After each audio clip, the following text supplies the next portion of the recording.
So what he showed me was the picture of a fork and a spoon and a knife. Preach the word. Be prepared in season and out of season. Correct, rebuke, and encourage with great patience and careful instruction. Now, many of us, we have authority in our lives. We have authority in our families. We have authority in our jobs. And we need to learn how to use that authority. They're misguided. So what he showed me was the picture of a fork and a spoon and a knife. And what he's told me is, these are three tools that we use for our authority. In authority, just like you eat, okay, everybody likes to eat here. Anybody getting hungry? All right. The fork represents teaching. All right. And sometimes when you're in authority, we need to teach people. They don't understand. They do the wrong thing because they have not been taught. That's the first tool that you use, is you feed them. And then there's the spoon. What does the spoon do?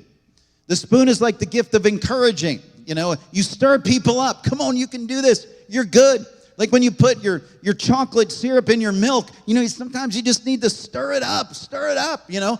And there's gifts inside of you that we want to see stirred up inside of you. Some of you need to be taught some more and learn some more. You need more teaching. Some of you need to be stirred up. And then the knife. Now, the knife is the least used utensil on the table, I hope, right? And that means to cut things off and divide things, and that's really the need to rebuke. There are times when we need to correct and rebuke. But how many have been under authorities where that's the only tool they use? Rebuke. Rebuke. You know, a pastor who feeds his sheep, you know, every week and shears them once a year versus the pastor that shears his sheep every week and feeds them once a year. You know, there's going to be a difference the way the sheep look. We have to recognize that.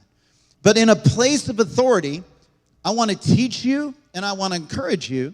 And there are times when we're going to coach you and say, hey, you need to do this differently. We need to use all those tools. You guys follow me this morning.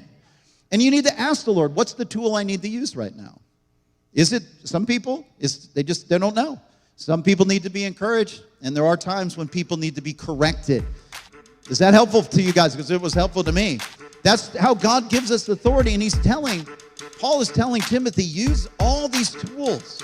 Use each and every one of them in this place of authority that God has given you.